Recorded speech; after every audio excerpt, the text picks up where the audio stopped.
Fog football back again, and today we are looking at the signing potentially going to Celtic Football Club.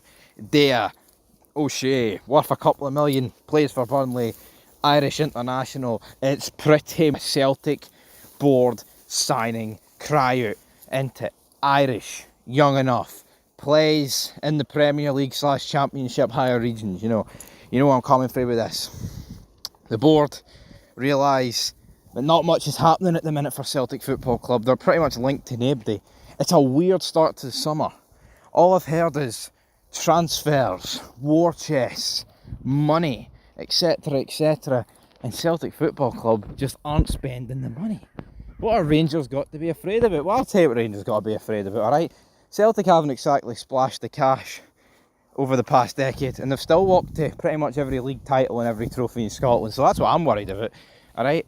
This shouldn't come, I mean, obviously it's better if Celtic don't spend money, from my perspective, from Rangers' perspective, but Jesus Christ, everybody, they've managed to do it, win these trophies, without doing that. So, I'd be lying if I could sit here and say, well, brother, I'm overly confident. I'm not overly confident. But as for this deal, I don't think it'll happen. I think it's just smoke and mirrors, man. I think it's just one of those rumours that's been revealed, right? To like shut Celtic fans up for a wee period of time, because oh look, we're linked with this guy. You know, we're linked with this guy. Irish, ticks all the boxes. Adam Idah was kind of similar, I felt, even though he had a really successful loan periods, right? As for that deal, we'll talk about that a wee bit later in this video, but what do I rate this signing out of 10 if it could happen? I mean, I think the kid's alright. I'm not going to pretend he's awful. You know, I think if you're an international, you know, I'm not saying he's the greatest Irish international of all time, he's not, right? But if you're an international, you've obviously got something to your game. The guy's got something, alright?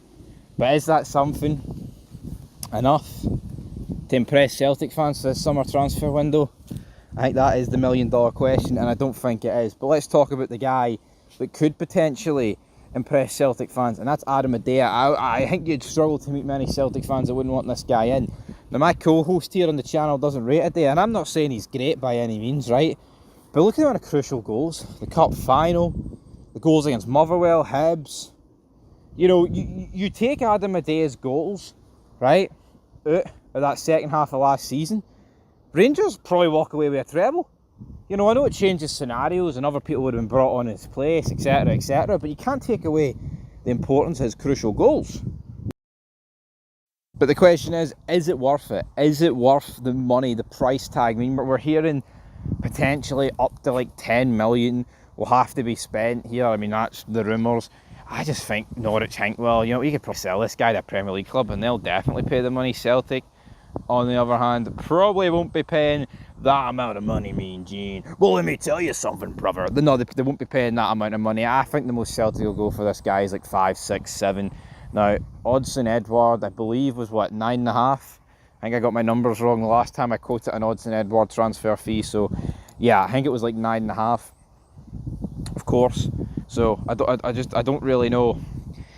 The Celtics see that in a day. It's a lot of money to spend on a guy that's a backup to Kyogo. But I say backup to Kyogo, it works more as a backup when you're the lone striker. If Adam Idah joins Celtic permanently, right, and obviously he's a Celtic fan, he's Irish, yada yada yada, he will want to uncement that place for Kyogo. And with the rumours around Kyogo and the, you know, potentially going back to Japan, maybe a Premier League move, who knows?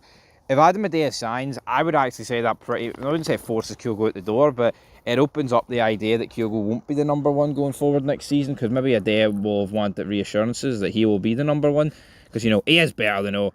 As much as my delusional co-host wants to say that he's not, he is. Anyone with a fucking brain can see he's better than all. As you can hear a dog breathing, Jake, breathe. Adam Idah, good signing. He doesn't really think much of Adam Idah signing for Celtic Football Club, because you're wearing a blue harness, Jake, aren't you? You're a Rangers man, no mistake about it. But yeah, let's get that off your dome, big man. There you go. That's a good boy, isn't it? Anyway, Adam Idah, you would preferably not have to spend buckets of money, but I think it would be a better signing for Celtic than this. other kid. I mean, Adam Idah's young, got to remember that, folks. So, yeah, that's it for your news here on Fog Football. We'll be back very soon with more content, and peace.